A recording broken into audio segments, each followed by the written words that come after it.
Hoy nos corresponde entonces una clase particular, porque vamos a hablar de un libro que no es un libro de la Biblia, no es un libro del canon bíblico, pero sí un libro interesante de considerar cuando hablamos de escatología. Y se trata de el libro de Enoc. No sé si han escuchado acerca del libro de Enoc, si les suena. Sí, ahí Salfate, por ejemplo, que a veces estos videos medio raros de YouTube que dicen el libro desconocido, o el libro perdido, o el libro que la iglesia nunca te ha enseñado, y empiezan con una serie de textos antiguos. Eh, Sin embargo, vamos a hablar un poquito de este libro y cómo tiene importancia en lo que es la escatología. Trata acerca de Enoc.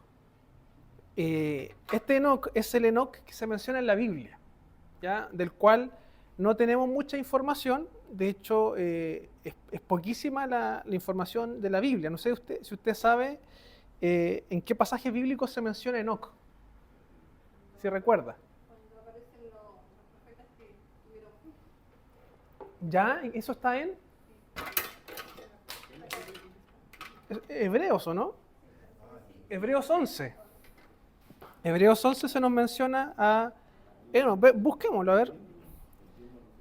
Hebreos 11, versículo 5, ¿no? Si alguien lo encuentra, Hebreos 11, 5, dice así: por la fe Enoc fue traspuesto para no ver muerte. Esa es una particularidad de Enoc, que es un personaje que no vio la muerte. ¿Hay algún otro personaje en la Biblia que no haya visto la muerte del Antiguo Testamento? Elías. No, Moisés sí, se dice que murió, pero sí está en la transfiguración, pero sí murió. De hecho, la Biblia narra la muerte de Moisés. Pero Elías y Enoc son dos personajes que se les conoce como que no murieron. Y no fue hallado porque lo traspuso Dios. Y antes de que fuese traspuesto, tuvo testimonio de haber agradado a Dios. O sea, fue un hombre que vivió por la fe, que su testimonio así lo verifica. Pero sin fe es imposible agradar a Dios, porque es necesario que el que se acerca a Dios crea que le hay y que es galardonador de los que le buscan. Entonces, Enoc es mencionado como uno de estos personajes o héroes de la fe en Hebreos 11. La otra referencia es la que está en Génesis, capítulo 5, en donde nosotros vemos las genealogías y vemos ahí en los versículos 18, Génesis 5, vemos a Jared y engendró a Enoc. Ahí está Enoc. Después de Enoc, y vivió Jared después que engendró a Enoc 800 años y engendró hijos e hijas. Después en el versículo 21 de Génesis 5, vivió Enoc 65 años y engendró a Matusalén. ¿Quién es Matusalén? ¿Alguien sabe? Sí, pero también es familiar de alguien, ¿o no? Matusalén. ¿Se acuerdan o no? De ahí viene Noé. Ya, veamos las líneas. Está Enoc, Matusalén, después de Matusalén viene Lamec, versículo 25. Y después de Lamec viene Noé. Ahí está. Entonces, Enoc fue, si no me equivoco, bisabuelo o papá del abuelo de Noé. Esa es la referencia que tenemos acerca de Enoc. En Crónicas, cuando vemos las genealogías, también se menciona, primer libro de Crónicas 1, versículo 3, ahí también se menciona a Enoc. Quiero buscarlo también, primer libro de Crónicas, capítulo 1, versículo 3, ahí está, Enoc, Matusalén, Lamec. Ahí está, y después viene Noé. Si ustedes lo cuentan, y acá hay un tema de misticismo también hebreo, Enoc es el séptimo patriarca. Está Adán, Set, Enos, Cainán, Mahalalel, Jared y Enoc. es el séptimo hombre de fe, o séptimo padre de familia de la fe, ¿ya? Que ese número también juega como un tema interesante dentro de lo que es la cultura hebrea en torno a la escatología. Y también Enoc se menciona en Judas. Vamos a casi al final de la Biblia, en Judas, antes de Apocalipsis. Judas tiene un puro capítulo, así que vamos a ver los versículos 14 y 15. Y aquí se menciona Enoc también. Y aquí ya nos metemos en problemas. ¿Qué dice Judas 14:15? De estos también profetizó Enoc, séptimo desde Adán. Ahí está el tema del séptimo. Diciendo, he aquí vino el Señor con sus santas decenas de millares, para hacer juicio contra todos y dejar convictos a todos los impíos de todas sus obras impías que han hecho impíamente y de todas las cosas duras que los pecadores impíos han hablado contra él. Ahí está entonces Enoc en Judas. Pero acá hay algo interesante porque ¿qué es lo que está diciendo Judas? ¿Ya? Y este no es el Judas que mató a Jesús o que entregó a Jesús, es otro Judas. Está diciendo profetizó Enoc. Y ahí viene la pregunta, ¿qué profetizó Enoc? ¿Cuál es la profecía de Enoc? ¿Cómo podemos tener profecía de Enoc si en Génesis se nos menciona que Enoc caminó con Dios y desapareció? ¿Qué está diciendo entonces Judas? Judas acá lo que está haciendo es citar el libro de Enoc. Está citando el libro de Enoc. ¿Y qué hay en el libro de Enoc? Hay profecías.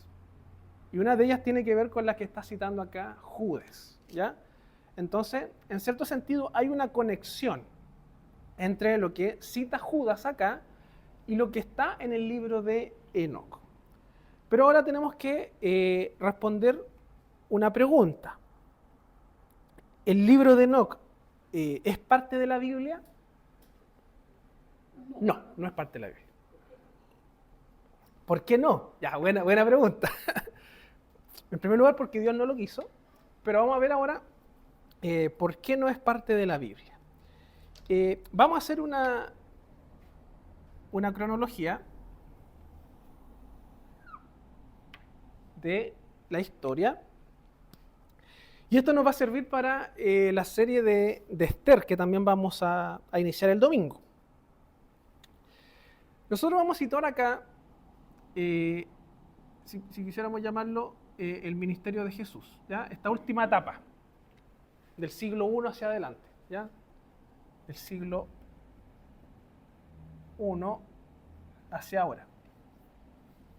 Pero antes de Jesús tenemos un montón de historia, ¿cierto?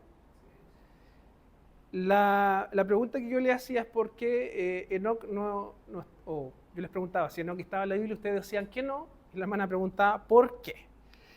La escritura o la Biblia se compone de Antiguo y Nuevo Testamento. ¿Cuántos libros tiene el Antiguo? 39. ¿Y el Nuevo? 27. Muy bien. 66. ¿Qué podemos decir entonces con respecto a esto? ¿Cuál es el último libro del Antiguo Testamento?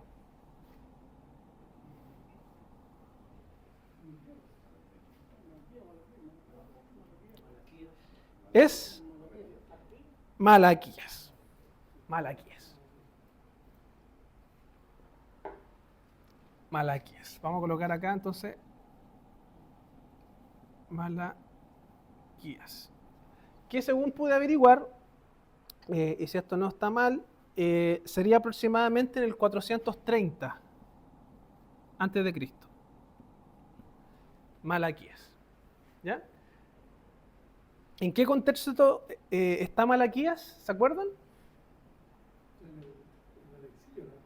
Post-exilio. Muy bien, muy bien. Ya. ¿Se acuerdan de la historia del exilio, cierto? Sí. Teníamos entonces al rey. Vamos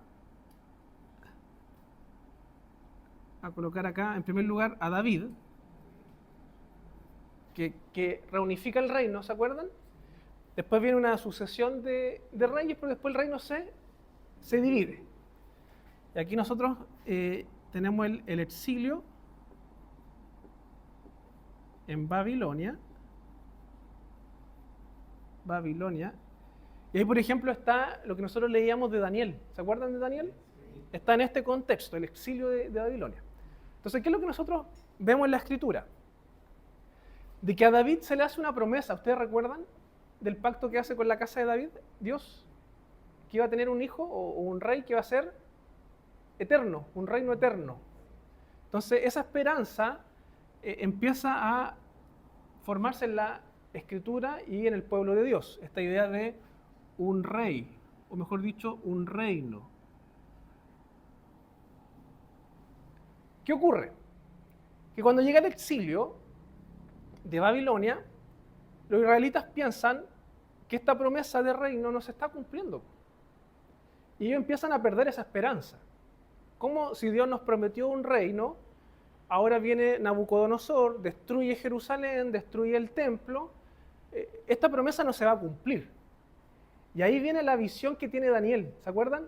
Las visiones que vimos en las clases pasadas de las 70 semanas y las visiones del reino, tienen que ver con eso, que Dios le dice de que a pesar de que hay un exilio, a pesar de que se levanten poderes, en este caso los imperios de Babilonia, de Persia, de Grecia, de Roma, Dios va a cumplir su propósito. Y ese es el propósito de Daniel en realidad.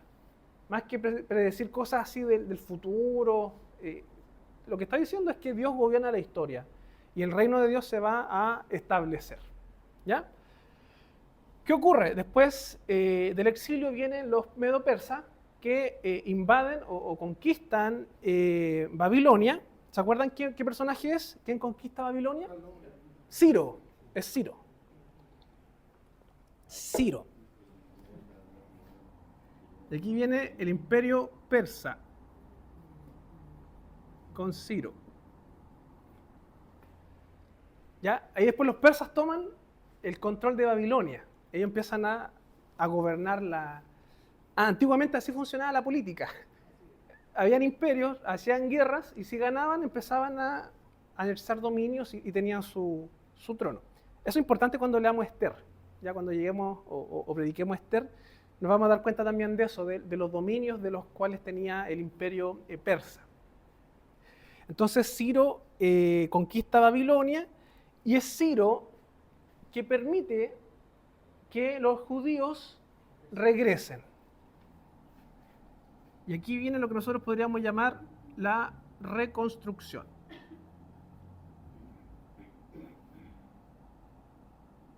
¿Reconstrucción de qué? Del templo y qué más. Y la ciudad, los muros. Entonces ahí tenemos lo que nosotros llamamos los profetas post-exilio.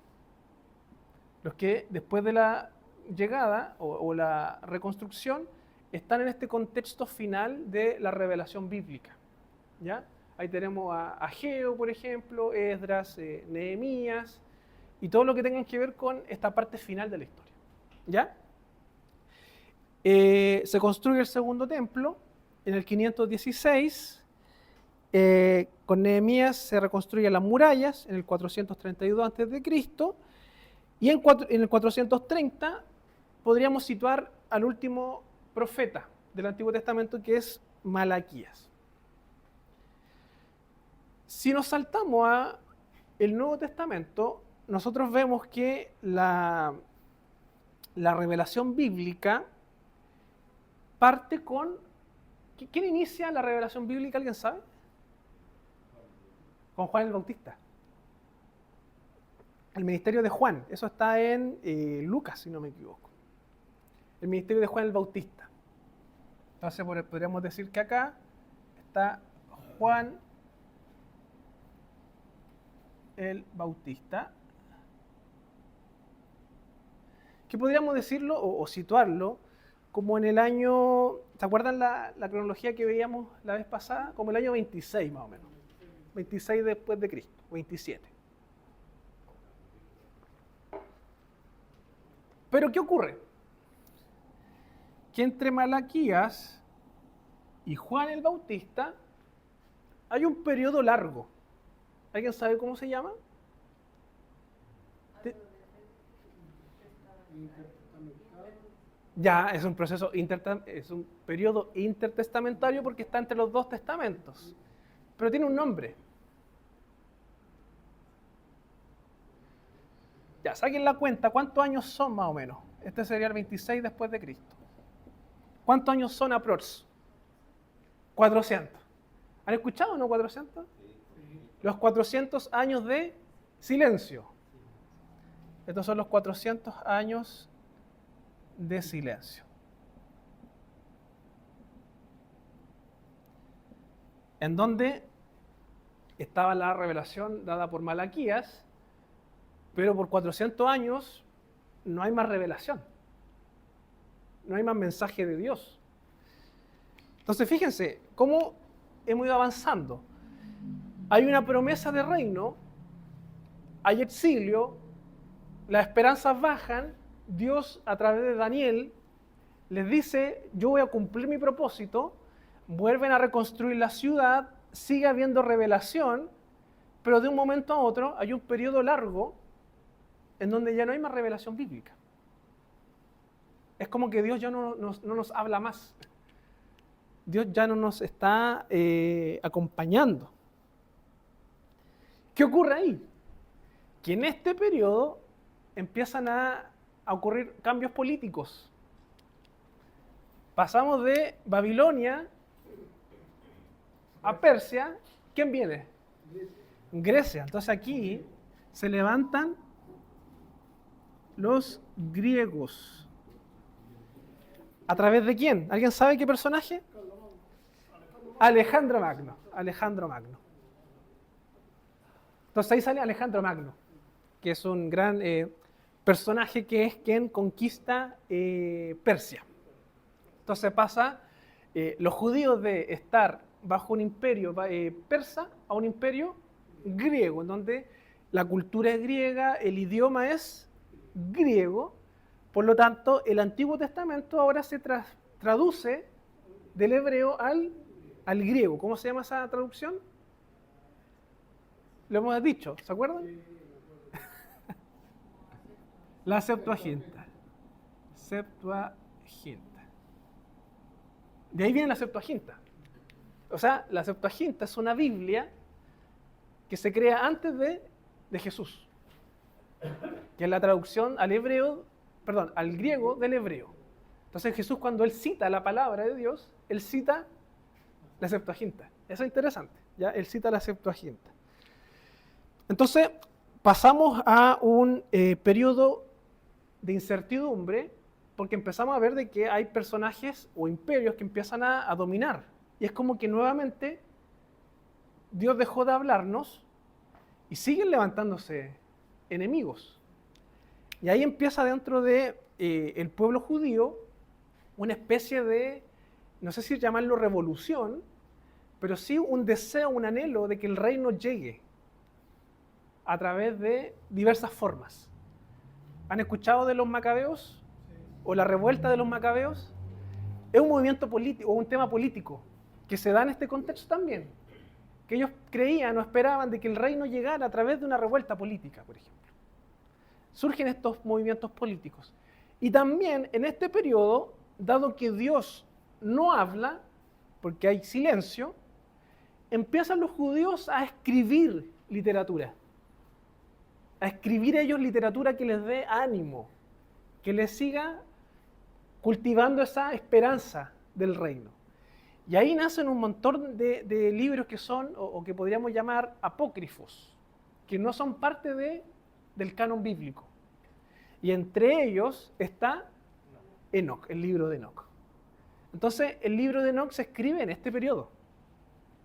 No se escribe acá en el Génesis cuando decimos que Enoc caminó con Dios. No, se escribe acá. Y es un libro que bajo nuestra interpretación no es un libro inspirado por Dios. Eso es importante, no es parte del canon bíblico. No está a la misma altura que los libros de la Biblia. Por tanto, para nosotros, el libro de Enoc es un libro más histórico que teológico o bíblico. ¿Ya? Es importante eso. el libro de Enoc para nosotros puede ser importante desde un punto de vista histórico, pero no doctrinal. ¿Ya? Ahí está la observación. ¿Sí? Una consulta. Yo estuve leyendo y escuchando en YouTube Sí. lo que es, ¿no? Entonces, por ejemplo, ¿qué grado de confiabilidad, de credibilidad puedo tener yo con lo que me están narrando, me están relatando? Exacto. Porque inclusive en uno de esos relatos me dice el expositor de que el único que no, el libro de Enoc está dentro de la escritura de la iglesia de Etiopía. Es la única iglesia, la ortodoxa de Etiopía, que lo conserva, sí. Entonces uno dice, como la mente de uno es tan pequeña, no tiene capacidad de entender ciertas cosas, Claro, entonces uno dice, bueno, ¿y por qué los de Etiopía sí y nosotros no? claro. Sí, buena pregunta. Ya, ¿alguien sabe de dónde viene la iglesia ortodoxa de Etiopía? No. ¿No? ¿No? Ya. Esta es una hipótesis de dónde nace la iglesia de Etiopía, o los judíos que son después la iglesia de Etiopía. Cuenta la leyenda de que Salomón, en su reinado, recibió la visita de una reina extranjera. No sé si ustedes recuerdan, la reina de Saba, que es de Etiopía.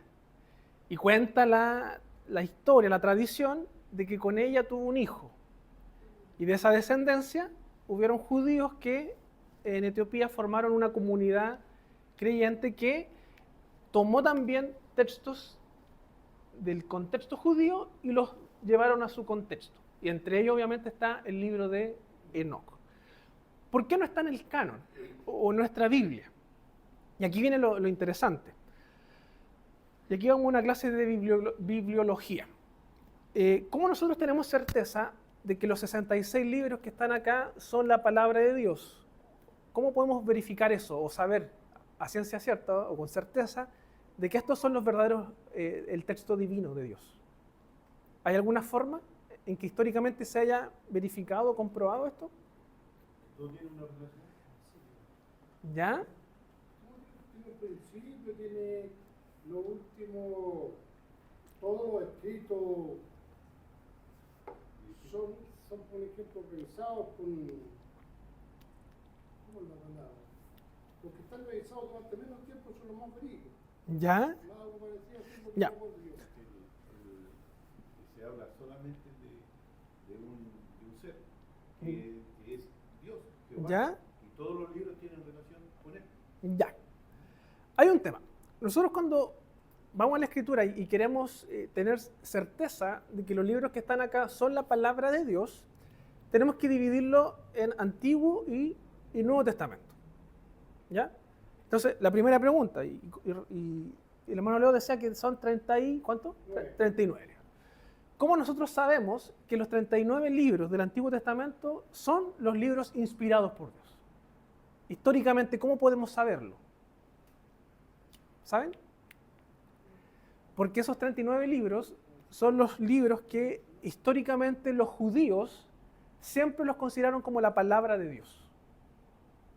Por tanto, cuando aparece Jesús o los apóstoles, en esa fecha, en el siglo I, esos 39 libros son los que la comunidad judía siempre los consideró como palabra de Dios. Dicho de otra forma, todos estos textos que nacen en los 400 años de silencio, los judíos tenían claramente, o sabían claramente que no eran palabra de Dios, que no eran inspirados. Entonces los judíos siempre hicieron esta distinción entre los libros que son palabra de Dios y los que son apócrifos o invenciones humanas. Entonces los judíos siempre hicieron eso. Entonces, al menos hasta los tiempos de Jesús, se sabía que los 39 libros son palabra de Dios. Ahora, con los del Nuevo Testamento, ¿cómo se supo eso? ¿Cómo se llegó a la conclusión de que esos 27 eran parte del canon bíblico? Fue la misma iglesia, los apóstoles, los que empezaron a estipular criterios a fin de dirimir si es que tal libro o no era palabra de Dios. ¿Ya? Y hay ciertas reglas, como por ejemplo que sea un escrito apostólico, que el autor sea un apóstol o alguien que haya sido enseñado por Jesús, ¿ya? Entre otros también. Pero ahí está también la confirmación divina e histórica de los libros. Entonces los judíos, hasta los tiempos de Jesús, ellos tenían claro esta distinción entre los que son palabra de Dios y los libros que son históricos complementarios. ¿Ya? Entonces aquí hay un tema, porque la Biblia católica tiene más libros, ¿cierto? ¿Por qué pasa eso? Porque incluyó, si no me equivoco, en la traducción de la Vulgata, aquí habría que verificar la Vulgata, cuando tradujeron al latín, incluyeron en la traducción tanto los 39 como los apócrifos o otros textos. Pero en la traducción salía la observación de que tales eran palabra de Dios y tales no. Y esos son los libros que la Iglesia Católica después toma. ¿Qué ocurre? Que con la Reforma Protestante, Martín Lutero y todos los reformadores, ellos dijeron no, po. Los libros inspirados son los 39 del Antiguo Testamento, no los deuterocanónicos o apócrifos. Y ellos los sacan, o mejor dicho, limpian lo que es el texto bíblico, porque nunca fueron parte del canon. ¿Qué es lo que hace la Iglesia Católica? En respuesta a la Reforma, dice no, po, son palabra de Dios. Y ahí es cuando la Iglesia Católica, en el Concilio de Trento, si no me equivoco, los llama deuterocanónicos, o lo establece como libros inspirados. Y de ahí viene el hecho de por qué la Iglesia Católica tiene más libros que la Biblia de la Iglesia, la Biblia de la Iglesia evangélica o protestante. Es por eso. Pero históricamente nunca fueron palabra de Dios. ¿Ya? ¿Cuántos más o menos libros hay en esos 400 años de silencio? Hay hartos. Es que hay de todo. Hay libros apócrifos, pseudoepígrafes, hay libros históricos. Habría que revisar, pero al menos la Iglesia Católica consideró, si no me equivoco, 7 libros. 7. Judith, Tobías, Eclesiástico, no me acuerdo cuál, Macabeos, ¿sí? Por ahí. Baruch. Creo que también Baruch. ¿Mm? Igual sale eso del Concilio de Trento, pero habla también de Concilio de Roma, de Pola. Sí, es que históricamente hubieron distintos concilios, pero en el de Trento, si no me equivoco, donde la Iglesia ya los deja como inspirados o deuterocanónicos. ¿Ya? Entonces, en estos 400 años hay todo un mundo de literatura, pero que no son bíblicos o que no son inspirados. Hay los libros inspirados, ya sea del Antiguo Testamento y Nuevo Testamento, para los protestantes vendrían siendo todos los judíos, porque el Nuevo Testamento también los apóstoles eran todos judíos. Sí, los 39. Claro, tanto el Antiguo como el Nuevo. O sea, claro, bajo nuestra perspectiva como reformado protestante, nosotros creemos de que los 66 libros que están acá son los que deberían estar. Lo cual no deja de haber ciertas dudas. Históricamente han habido dudas. Por ejemplo, ahora vamos a estudiar el libro de Esther. El libro de Esther también causó duda en su momento, si es que era o no parte del canon judío. ¿Por qué? Porque en el libro de Esther nunca se menciona a Dios, por ejemplo. Creo que Martín Lutero tenía ciertas observaciones con Santiago, con el libro de Santiago también, por el tema de la justificación de la obra. Entonces, como que la Iglesia igual ha lidiado con eso, pero vemos también la confirmación divina a través de los textos bíblicos y que Dios ha preservado esos textos, ya por los criterios que también les mencionaba: autoridad apostólica, coherencia del mensaje, no contradicción con los otros textos bíblicos. Al menos eso con el Nuevo Testamento. Con el Antiguo tenemos más certeza, porque la comunidad judía fue la que siempre incorporó esos textos. ¿Ya? Dicho de otra forma, para cerrar, el libro de Enoc no es canónico para los judíos. Para ellos es un libro histórico. ¿Ya? Entonces, cuando usted vea en la tele o en YouTube que el libro que la iglesia quiso ocultar o el libro que nunca quisieron enseñarte. No es tan así. Es un libro histórico, que los judíos siempre lo consideraron como histórico, nunca como un texto sagrado, como un texto bíblico. ¿Ya? Sí, lo que ya, disculpe, hermano. ¿Sí? Sí, lo que llama la atención del libro de Enoch, de que uno lo pone en duda, ¿no? Porque no es una realidad cierta, pero uno lo pone en duda mirado del contexto de que él caminó con Dios. Sí.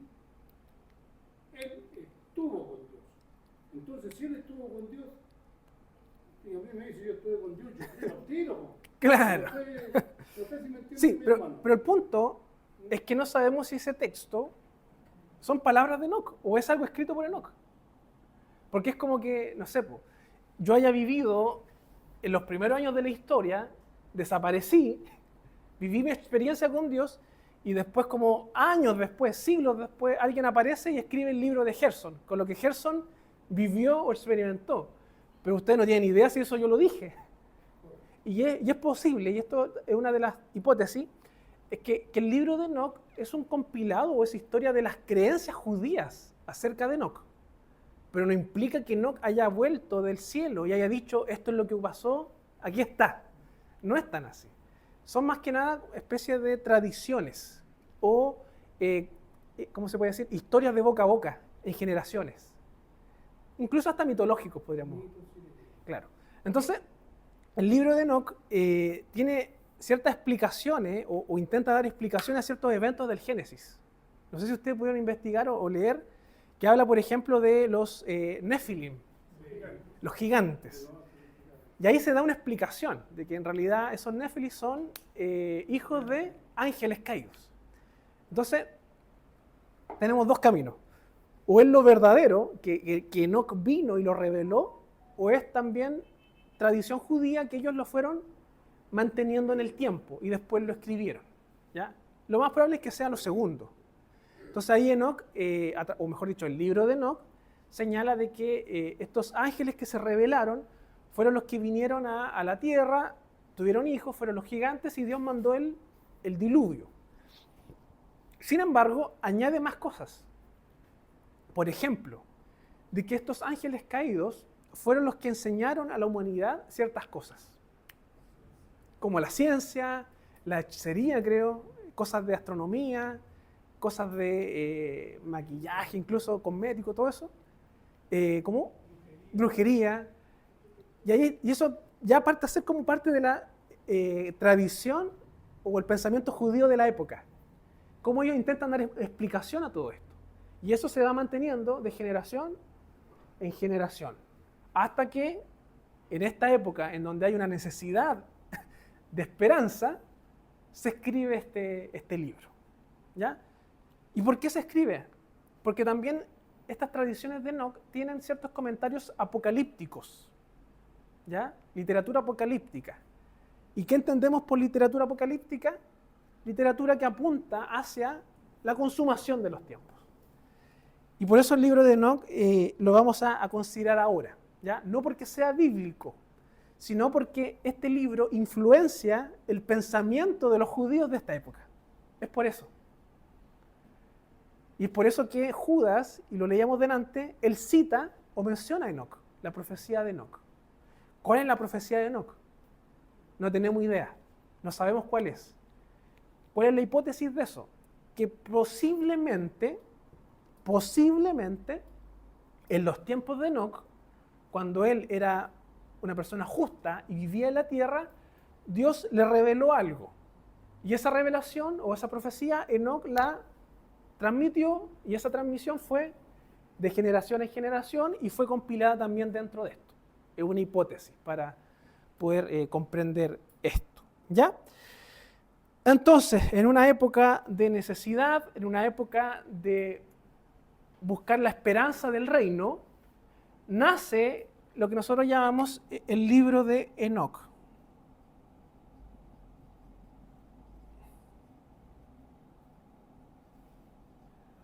Un libro de carácter apocalíptico, literatura apocalíptica, pero histórico, no bíblico. Y eso es importante, ¿ya? Y quiero ser bien enfático para que después no me anden funando, ¿ya? El libro de Enoc nunca ha sido parte del canon, ¿ya? Ni los judíos ni los cristianos lo consideraron como parte del canon, que después van a andar diciendo que hago estudio bíblico de libros que no son bíblicos. Entonces me pongo el parche antes de la herida. Pero lo quiero usar para que entendamos la cultura judía y cómo eso permea el pensamiento, ¿ya? Bien, vamos entonces con el libro de Enoc. ¿Alguien tiene un celular a mano que pueda buscar el libro o descargar una aplicación del libro de Enoc y después la desinstala si quiere, pero es para hoy día no? En las apps de Google yo verifiqué que había una. Que vamos a leer algunos conceptos que están en el libro de Enoc. ¿Alguien me puede buscar el borrador? Ah, sí, es que puede ser más difícil de buscar, pero ahí veamos. ¿Borrador de pizarra alguien me puede buscar? Creo que en el templo hay uno, en un pedestal de madera. Es uno azulito. Porque hay conceptos que el libro de Enoc nos va a presentar que van a ser coincidentes también con el libro de Daniel, que lo vamos a sitiar por acá, con las revelaciones de Daniel, y que después van a tener su coherencia también con Apocalipsis. Entonces podemos ver que hay una conexión entre lo que enseña Daniel, lo que recoge la tradición a través del libro de Enoc y lo que después vemos nosotros en Apocalipsis, ¿ya? ¿Y cuáles son esos conceptos que los judíos empiezan a desarrollar en la historia? Vamos a ver eso. Muchas gracias. Vamos a borrar entonces acá.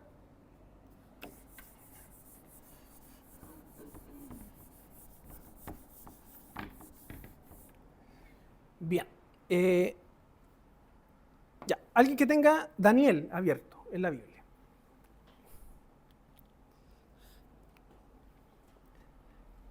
Daniel 7 del 9 al 10 y otra persona busque el libro de Enoc, capítulo 1, 9. ¿Ya? 1, 9. Enoc 1, 9.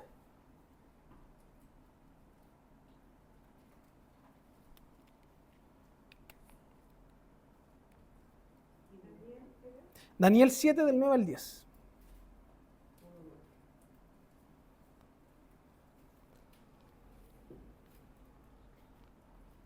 ¿Alguien tiene Daniel? Sí, hermana, léalo. Daniel 7 del 9 al 10. Estuve mirando hasta que fueron puestos tronos, y se sentó un anciano de días, cuyo vestido era blanco como la nieve, y el pelo de su cabeza como lana limpia. Su trono llama de fuego, y las ruedas del mismo fuego ardiente. Un río de fuego procedía y salía de delante de él.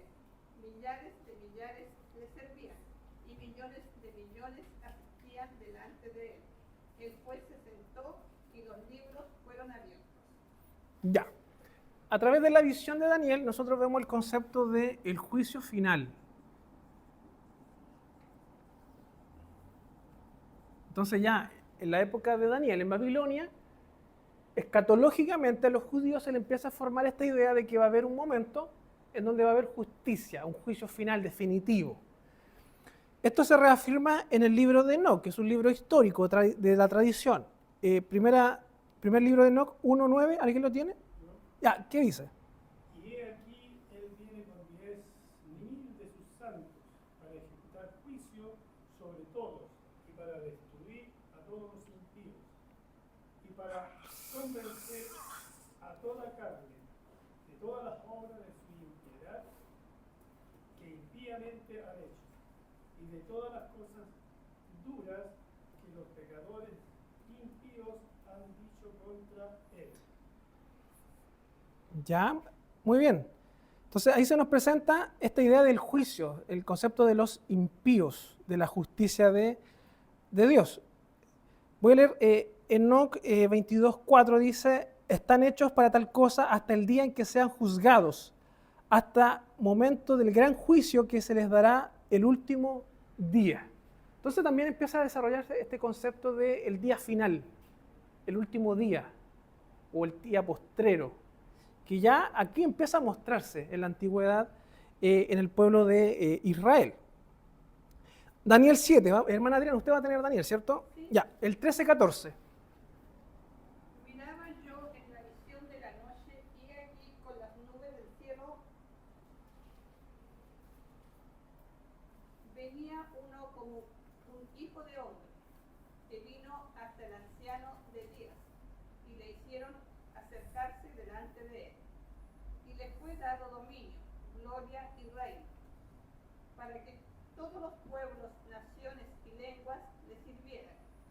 Su dominio es dominio eterno, que nunca pasará, y su reino uno que no será destruido. Ya. El concepto de el Hijo del Hombre. Que esto también se desarrolla en Apocalipsis 1. Si alguien puede buscar, mientras tanto, Apocalipsis 1, 12-16. Y vamos con Enoc. Primer libro de Enoc, capítulo 46, del 1 al 8, si alguien lo tiene. Primer libro de Enoc, capítulo 46, del 1 al 8.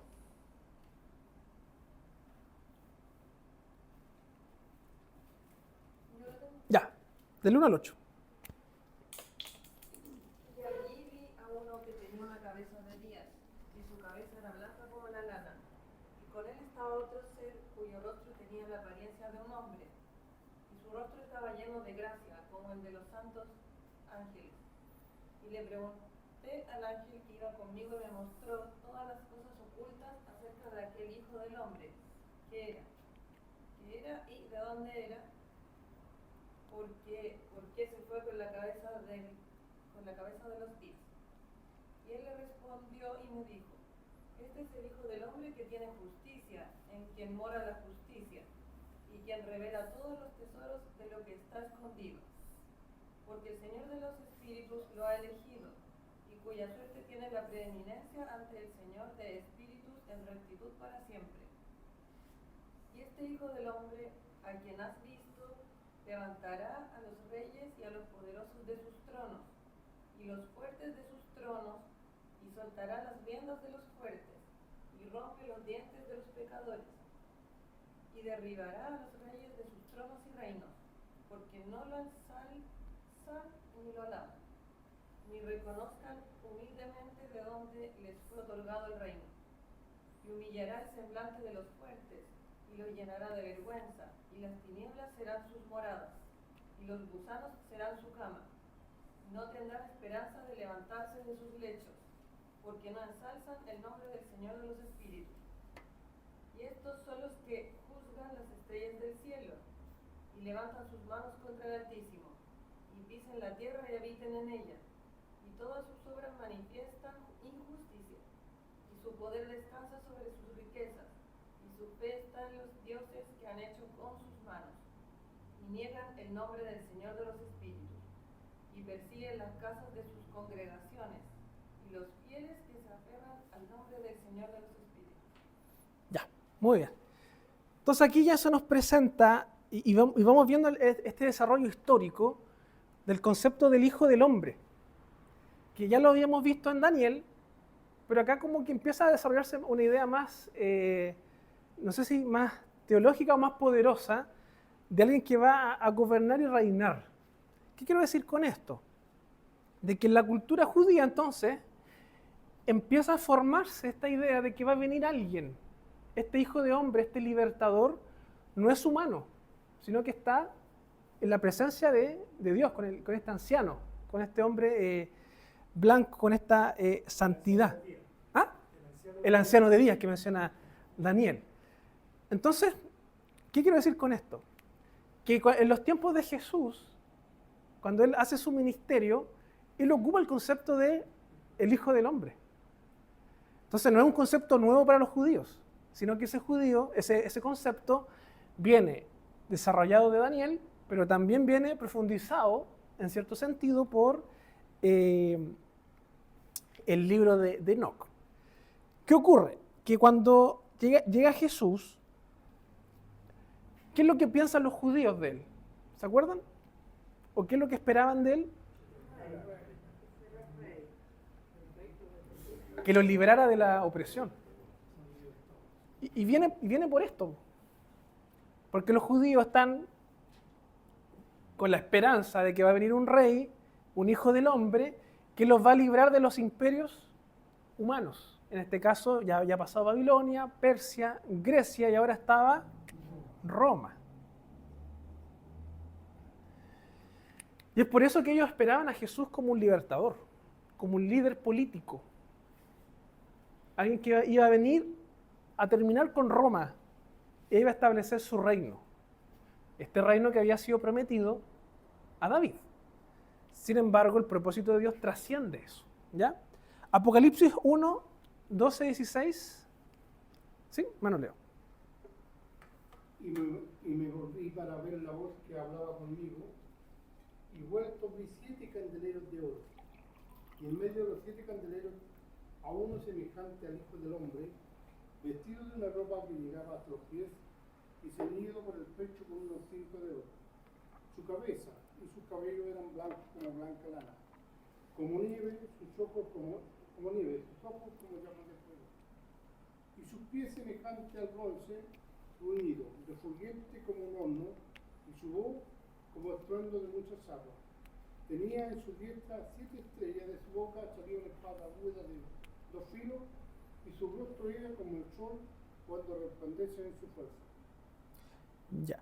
No sé si ustedes sientan o ven que hay como ciertas similitudes en las figuras que ocupan tanto Apocalipsis como Daniel y también el libro de Enoc. Algunos comentan eso, de que cuando Juan ocupa o escribe Apocalipsis, que es una revelación que él tiene, él ocupa muchos elementos, muchos ejemplos que son comunes o cotidianos para la cultura judía. ¿Por qué? Porque los judíos ya estaban familiarizados con esos conceptos. El Hijo del Hombre, el anciano de días, esta idea de ángeles que están gobernando, y vemos también el poderío del Hijo del Hombre. Entonces, cuando Juan en Apocalipsis menciona al Hijo del Hombre, no es que Juan esté inventando un concepto nuevo. Él está usando conceptos que ya los judíos comprendían. Entonces, por eso es importante, y esto nos va a ayudar después más adelante. Cuando leamos Apocalipsis y comprendamos los elementos judíos de la época, se nos va a hacer más fácil entenderlo. Porque no es un mensaje que esté como encriptado, que a veces se presenta así Apocalipsis, como un mensaje oculto, encriptado, que hay que entenderlo a través de cosas futuristas. No. Juan ocupa elementos cotidianos de los judíos, que estaban formados tanto en la época del exilio o post-exilio, como también en los 400 años de silencio. ¿Ya? ¿Sí? Ahí no se podría tomar el concepto de que tanto Daniel como Juan tuvieron visiones del Señor y les transmitió lo mismo, porque Sí. si vemos que Juan tomó parte de eso, es como, se traspasó de un hombre a otro, pero vemos que Juan tuvo una visión, Daniel también tuvo una visión. Claro. Sí. Hay que también entender de que, o sea, puede ser una opción, pero también no podemos olvidar de que, vamos a colocar acá a Daniel, que entre Daniel y Juan hay años de diferencia, épocas de diferencia, diferencias históricas también. ¿Qué es lo que yo quiero decir con esto? De que las revelaciones o las profecías que se les da a Daniel tienen una relevancia dentro del contexto histórico en el cual está Daniel. O sea, dicho de otra forma, responde a las inquietudes que tenían los judíos de la época de Daniel. Por otro lado, Juan, que es ya el siglo I, que Apocalipsis, si no me equivoco, quiero verificarlo acá, según se tiene pensado o visto, Apocalipsis se escribió en el 96 después de Cristo. 96 después de Cristo. que es una época totalmente distinta a esta, en donde la revelación que se le da a Juan también busca dar respuesta a las inquietudes que tiene Juan, o la iglesia en este caso, que era la persecución. De hecho, Apocalipsis, ¿a quién va dirigido? ¿Saben? ¿Quién es el destinatario inicial de Apocalipsis? ¿Qué es lo primero que se menciona en Apocalipsis? ¿Se acuerdan o no los primeros capítulos? Las 7 iglesias. Apocalipsis en primer lugar va dirigida a esas iglesias que están pasando persecución. Entonces, la profecía de Juan o la profecía del Apocalipsis busca dar respuesta y consuelo a una necesidad de esa época, pero que también apunta a la consumación del reino. Con Daniel pasa lo mismo, una revelación para la época que apunta también hacia el futuro. ¿Qué es lo que yo quiero decir también con esto? De que posiblemente cuando a Juan se le revela algo, lo que él ve, él dice a lo mejor, yo esto ya lo había leído. Y por eso lo describe quizás con los mismos conceptos que también Daniel había ocupado. Lo cual no quita que a lo mejor sea la misma revelación. Pero no olvidar. Claro. Exactamente. Que sea mucho más completa que esta. Porque si somos bien honestos, gran parte de la revelación a Daniel involucra Babilonia, Persia, Grecia y Roma. Y un poquito del reino de Dios. En cambio, Juan va ya a la consumación de toda la historia. Podría ser también así. También se dice que involucra también después de entre Grecia y Roma, y tienen 4 divisiones, con Alejandro Magno que deja a 3 de sus generales repartió el reino. Sí, El reino de Egipto, los Seleucidas, Ptolomeo y no me acuerdo los otros, pero sí, exactamente. Se da acá, en este periodo. Y ahí sale un personaje que se llama Antíoco Epífanes, que es uno bien malo dentro de la historia, que algunos lo asocian a uno de los cuernos de Daniel. ¿Ya? Pero eso, ¿ya? ¿Qué otro elemento más vemos? Vamos a avanzar. Daniel 7:18, si alguien tiene Daniel. Otra persona, Apocalipsis 21. Daniel 7:18. Apocalipsis 21. Y otra persona busque Primera de Enoc 45. ¿Ya? Daniel 7:18. Otra persona, Apocalipsis 21. Y otra persona que tenga Enoc 45. Ya, Daniel 7:18. Sí, del 3 al 5. Después recibirán el reino los santos del Altísimo y poseerán el reino hasta el siglo eternamente y para siempre. Ya, el reino eterno, definitivo, se nos presenta en Daniel. ¿Cómo Apocalipsis presenta esto? Apocalipsis 21, del 1 al 8. Ya, por favor. Vi un cielo nuevo y una tierra nueva, porque el primer cielo y la primera tierra pasaron, y el mar ya no existía más. Y yo, Juan, vi la santa ciudad, la nueva Jerusalén, descender del cielo de Dios, dispuesta como una esposa ataviada para su marido. Y oí una gran voz del cielo que decía: He aquí el tabernáculo de Dios con los hombres, y él morará con ellos, y ellos serán su pueblo, y Dios mismo estará con ellos como su Dios.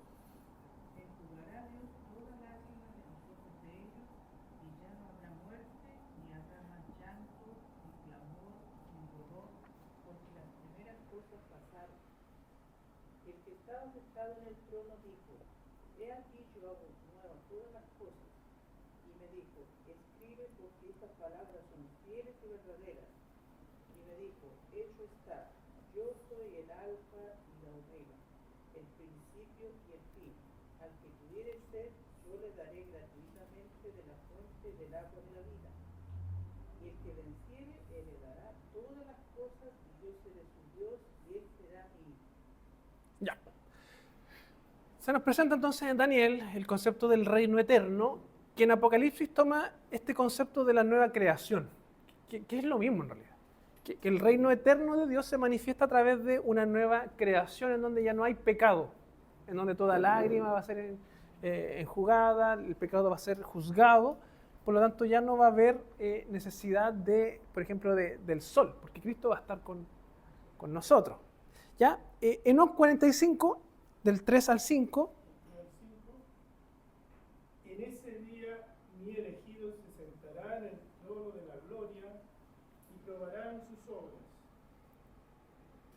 y sus lugares de descanso serán innumerables, y sus almas se fortalecerán dentro de ellos cuando vean a mis elegidos y los que han invocado mi glorioso nombre. Entonces haré que mi elegido more entre ellos y transformaré el cielo y lo haré eterna bendición y luz. Y transformaré la tierra y la convertiré en una bendición y haré que mis escogidos moren en ella. Pero los pecadores y los malhechores no pondrán pie en ella. Ya, muchas gracias. Es interesante eso, ¿eh? Cómo se presenta esta idea de la nueva creación al final, pero también esta idea de que el elegido va a morar con ellos, va como a habitar con ellos. Entonces es interesante cómo también se empieza a desarrollar esta idea de Cristo, que ya lo vemos en Apocalipsis, que es quien mora, quien está ahí, que es la presencia de Dios mismo entre su pueblo. Entonces aquí también vemos esta idea de... quiero citarlo tal cual, habitar, el elegido habita.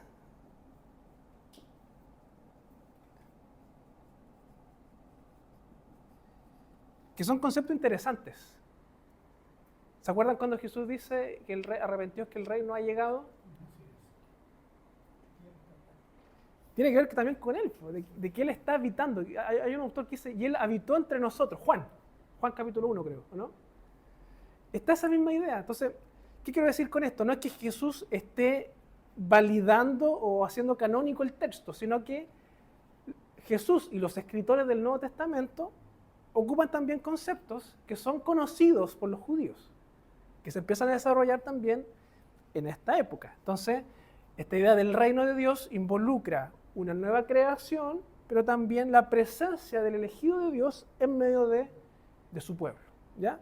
Son conceptos que se empiezan a desarrollar ahí. ¿Sí? El apóstol Pablo también maneja esto, pero pone el nombre Jesucristo hombre. Tendrá la misma relación del Hijo del Hombre. Hace la diferencia, dice Jesucristo hombre. Puede que sí, yo creo que no. Habría que ver en qué parte lo dice, porque no hay que olvidar de que... Claro, pero que también puede ser que Pablo esté respondiendo a aquellas herejías que decían de que Jesús no era carne, no era cuerpo. Entonces por eso él reafirma Jesucristo hombre. Habría que ver el contexto, ¿ya? Porque si era quizá una iglesia griega, como a lo mejor Efesios, habría que ver bien, puede que esté esa doctrina ahí dando vuelta, de que a lo mejor Jesús era un espíritu solamente. Y por eso Pablo dice Jesucristo hombre, hecho hombre. Habría que verlo. Pero puede ser también, ¿ya? Vamos con Judas 6 y 2 de Pedro 2:4. Y otra persona busque Enoc 18, 13 al 16. Judas 6 y 2 de Pedro 2:4.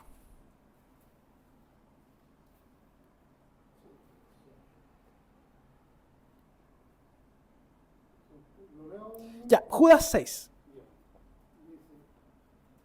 Y a los ángeles que no guardaron su dignidad, sino que abandonaron su propia morada, los ha guardado bajo oscuridad, en prisiones eternas para el juicio del gran día. Ahí dice 6. Ya. ¿Qué es lo que está diciendo? Ángeles que van a ser juzgados.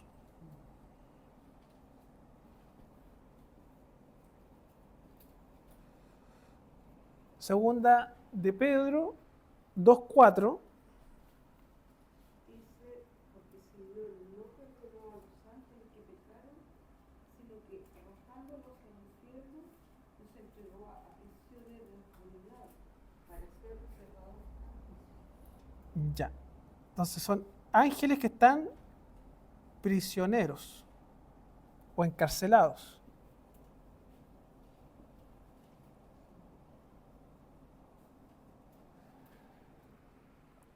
Léalo de nuevo, por favor, ese versículo. Porque si Dios no perdonó a los ángeles que pecaron, sino que arrojándolos al infierno, los entregó a prisiones de oscuridad para ser reservados a juicio. Ya, ser reservados a juicio. ¿Qué dice Enoc 18, 13, 16? Si alguien lo tiene, que lo... 13, 16. ¿Sí? Vi allí 7 estrellas como grandes montañas ardientes, y cuando inquirí acerca de ellas a mí, el ángel dijo: este lugar es el fin del cielo y de la tierra. Esto se ha convertido en una prisión para las estrellas y el ejército del cielo.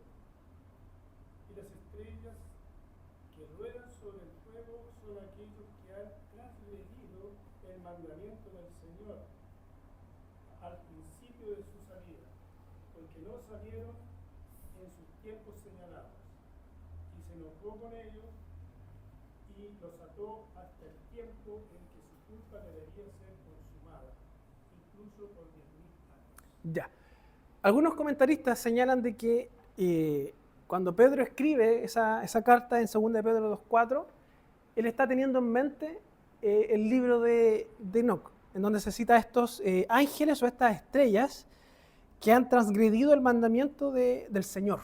Y por tanto Dios las ha encadenado hasta el tiempo de la consumación de su culpa para siempre en el año del misterio. Entonces vemos esta idea de ángeles juzgados, ángeles encarcelados, que ya empieza a desarrollarse también en esta época. Entonces fíjense cómo estos conceptos del reino de Dios, de la consumación de los tiempos, va progresivamente formándose, a tal punto que los mismos autores del Nuevo Testamento empiezan a incorporar esos elementos dentro de sus escritos. ¿Ya? ¿Sí? Una consulta. A medida que avanzamos en el esquema, yo veo que hay una similitud en todo, por ejemplo, en lo que estamos leyendo, San Judas, Apocalipsis, Daniel, con respecto a Enoc. Hay una similitud bastante grande que está en ejemplo, Claro. que a mí me hace pensar que si eso lo escribió, pero al principio de que empezamos esta clase, no era un libro inspirado por Dios. Pero a mí me hace sentido porque tiene mucha similitud con lo que están con las profecías anteriores. Claro. Inclusive nosotros lo estamos afirmando con respecto a lo que está escrito en Enoc. Claro, sí, vamos a ver eso. El libro de Enoc, como lo veíamos acá, es posterior a Daniel. Ya hay cierta cantidad de años de diferencia. ¿Qué es lo que yo decía al inicio? De que este libro está conformado por lo que los judíos conocían de la revelación divina, pero también añadido cosas que ellos creían, cosas místicas también. Entonces, por eso nosotros podemos encontrar ciertas similitudes para ambos lados. En primer lugar, porque de acá, o el que escribió este libro, se toma de conceptos que están acá, o en los otros profetas. Pero también vemos similitudes entre acá y acá. Y es porque los escritores de acá, o Judas o Pedro, toman conceptos que eran comunes en esa época. ¿Y por qué eran comunes? Porque habían sido desarrollados tanto por Daniel, en primer lugar, como por también un texto que no era canónico. ¿Eso significa que el libro de Enoc es canónico? No, sino que ellos solamente están citando elementos que eran comunes y conocidos de la época. Es como cuando el apóstol Pablo cita a los poetas griegos. No sé si ustedes han escuchado o leído de eso, de que el apóstol Pablo en sus escritos, él cita a ciertos escritores de la época, como por ejemplo cuando él habla de los cretenses, algo así. Ese. Está citando un poeta de la época. O cuando dice que no acuerdo cómo es la frase, que las malas conversaciones corrompen, algo así, también es una frase de los poetas. Entonces, ¿qué quiero decir con esto? Que Pablo, al citarlos, no está diciendo de que los escritos de los poetas sean canónicos o bíblicos, sino que lo que está haciendo es tomar un ejemplo para desarrollar su punto. Tomaron de la información, Claro, de toda la información que estaba para claro, escribir ese libro. para que fuese más entendible. Exacto, más familiar, más cotidiano. Acá pasa lo mismo entonces. Jesús, los apóstoles, los escritores del Nuevo Testamento no vienen con información nueva, sino que ellos ocupan los conceptos que ya son comunes y familiares de la época. Y ahí está el desarrollo de todo esto, ¿ya? Pero insisto, no es canónico, no es de la Biblia, para que no quede duda. Es histórico, ya, muy bien. Vimos entonces los ángeles, vamos con el juicio final y con esto cerramos. Apocalipsis 20, del 11 al 15, ¿si alguien lo tiene? 11:15 dice: y vi un gran trono blanco y al que estaba sentado en él, de delante del cual huyeron la tierra y el cielo, y ningún lugar se encontró para ellos. Y vi a los muertos, grandes y pequeños, de pie ante Dios, y los libros fueron abiertos. Y otro libro fue abierto, el cual es el libro de la vida, y fueron juzgados los muertos por las cosas que estaban escritas en los libros, según sus obras. Y el mar entregó los muertos que había en él, y la muerte y el Hades entregaron los muertos que había en ellos, y fueron juzgados cada uno según sus obras. Y la muerte y el Hades fueron lanzados al lago de fuego. Esta es la muerte segunda. Y el que no se halló inscrito en el libro de la vida fue lanzado al lago de fuego. Muy bien. Y Enoc 91, si alguien lo tiene por ahí, primero de Enoc 91, del 7 al 17. 91, 7.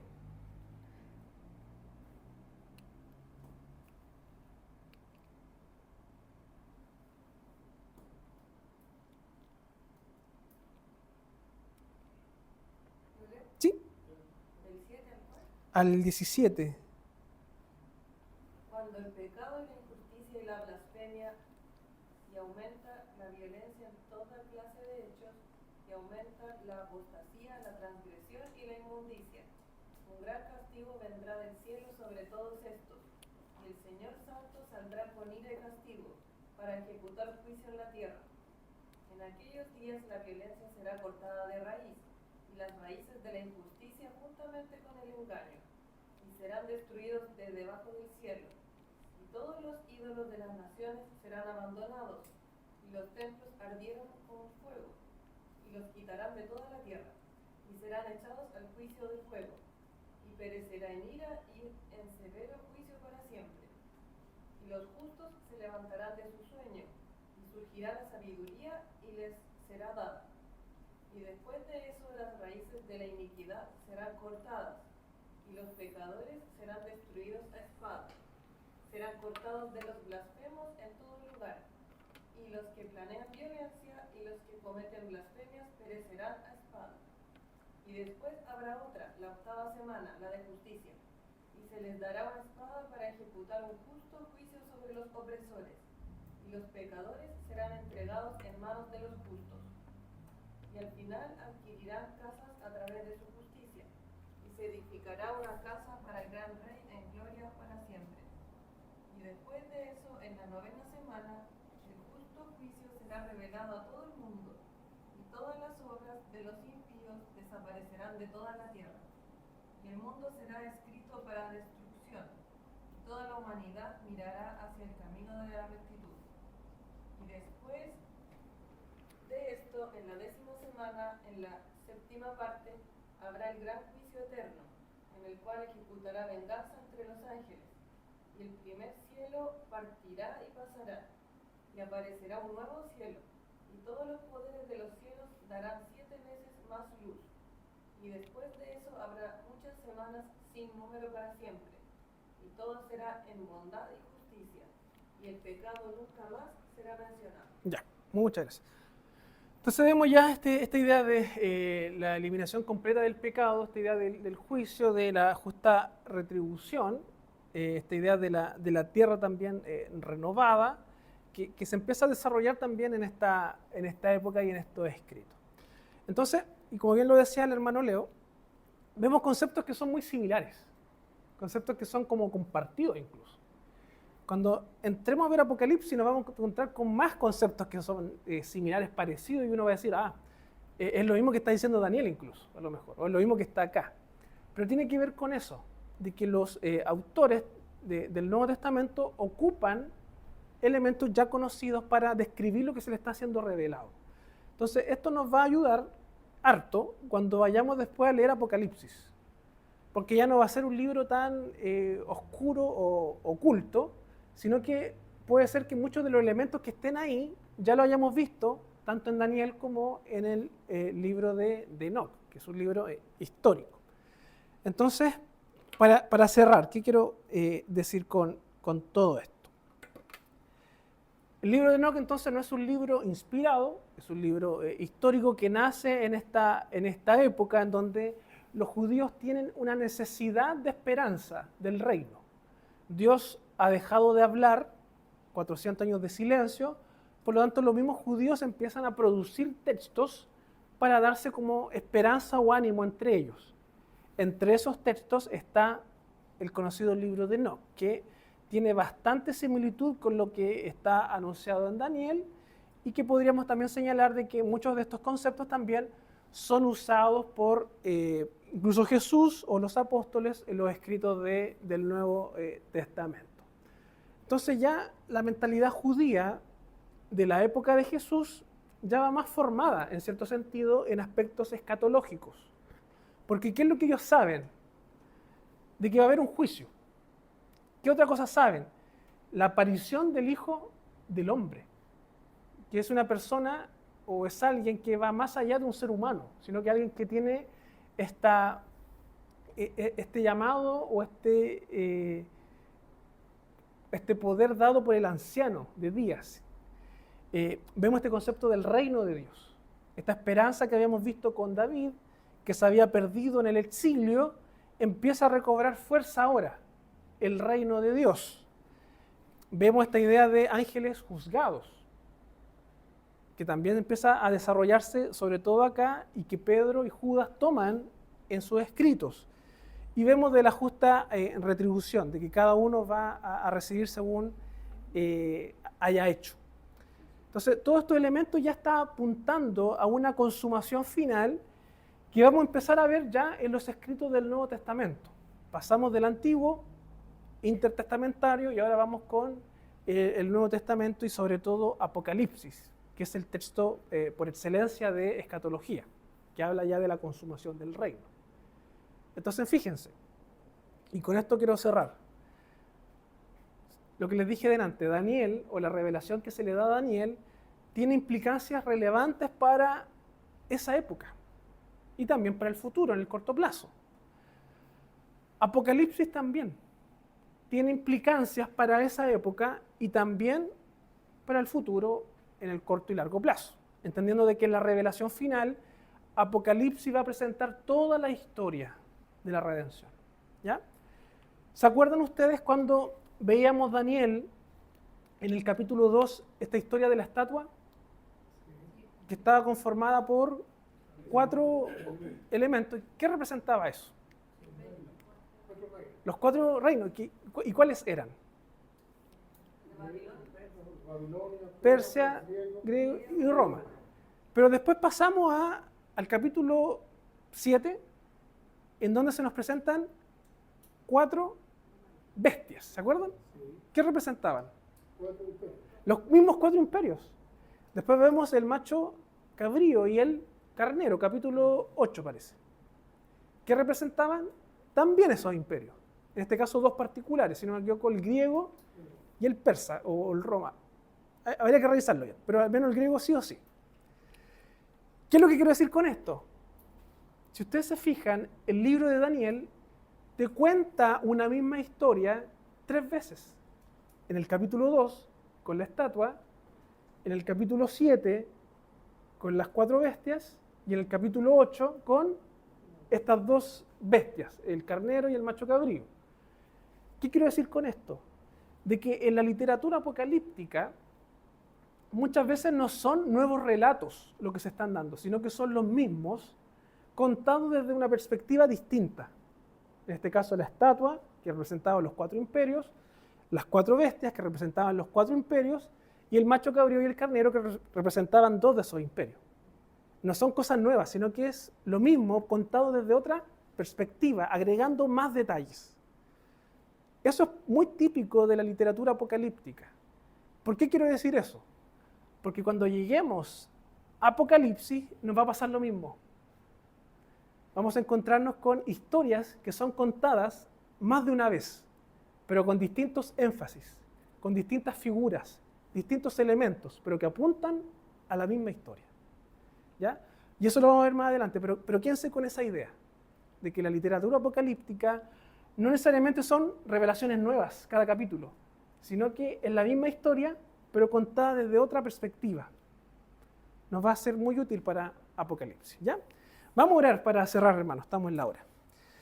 Te damos gracias, Señor, por esta clase, te pedimos tu bendición, tu guía, que podamos, Señor, conocerte más a través de tu palabra, esa palabra que tú has revelado, que tú nos has dado, Señor, y que podemos conocerte a través de ella. Te agradecemos por esta clase en donde hemos podido, a través de un libro histórico, un libro de tradición, Señor, poder ampliar más el conocimiento de la época, ampliar más el conocimiento de aquellos judíos del primer siglo, Señor, a fin de poder ir profundizando más en los conceptos escatológicos para poder así interpretar de mejor manera Apocalipsis, Señor. Te damos gracias por todo esto y te pedimos tu bendición. En los méritos de Cristo oramos. Amén.